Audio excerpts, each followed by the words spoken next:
ভাবছি আমি লোকটার কথা কেন কেন কেন। ও, কে যে বারবার ফোন করছে। আচ্ছা আচ্ছা, কেন এত বাধা আসছে বলুন তো? কাজটা আমি কখন করব? এত বাধা আসছে। হ্যালো, উত্তর দিচ্ছেন না কেন? হ্যালো, ইয়ার্কি মারছেন নাকি? হ্যালো, একটা বাচ্চার গলা মনে হচ্ছে।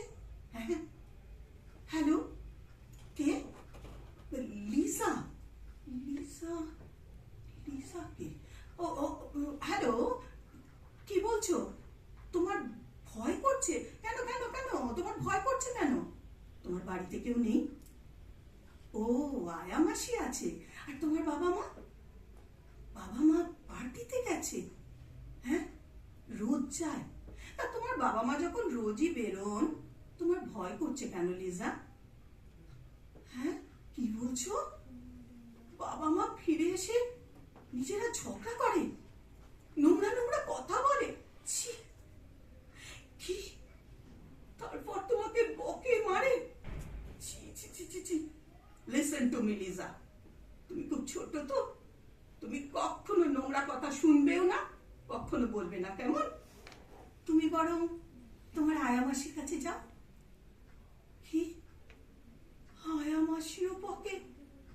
তাহলে তাহলে তুমি বরং খেলো, টিভি দেখো, বই পড়ো, যা মন চায় করো, কেমন? আমার খুব ইম্পর্টেন্ট কাজ আছে লিজা, আমি এখন রাখছি। Good night. কেমন বাবা মা? একটা বাচ্চা মেয়েকে ফেলে পার্টিতে গেছে।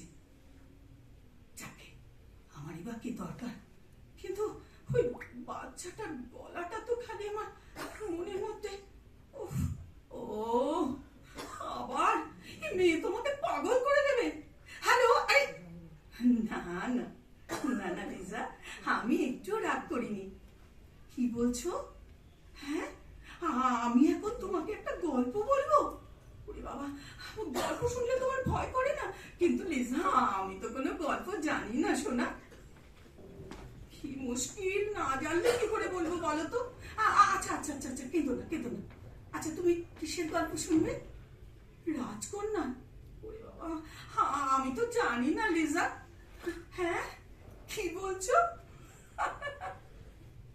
বানিয়ে বানিয়ে বলবো? ও বাবা, তুমি তো খুব দুষ্টু দেখছি। আচ্ছা, কেঁদো না, দাঁড়াও, দেখছি। শোনো, এক দেশে এক রাজকন্যা ছিল। সে যেমন সুন্দরী, তেমনি সুন্দর গানও গাইতে পারত। একদিন একটা দুষ্টু রাক্ষস, খুব দুষ্টু, ওই রাজকন্যাকে চুরি করে, না না, চুরি না চুরি না, রাজকন্যাকে ভুলিয়ে নিয়ে গেল, তার বাড়িতে বন্দি করে রাখলো। সেই রাক্ষসটা খুব দুষ্টু ছিল তো, সারাদিন রাক্ষসটা শিকার ধরে বেড়াতো, আর রাত্রিবেলা ফিরে এসে রাজকন্যাকে মারধর করত। হ্যাঁ, রাজকন্যা খুব কাঁদত তো। তারপরে একদিন রাজকন্যা একা থাকতে থাকতে মনের দুঃখে মরে গেল। তার হাতটা বালতির জলে ডুবিয়ে, বালতির জল রক্তে লাল। লিজা, আমার গল্প শেষ, কেমন? আবার কাঁদছো কেন? গল্প বললাম তো।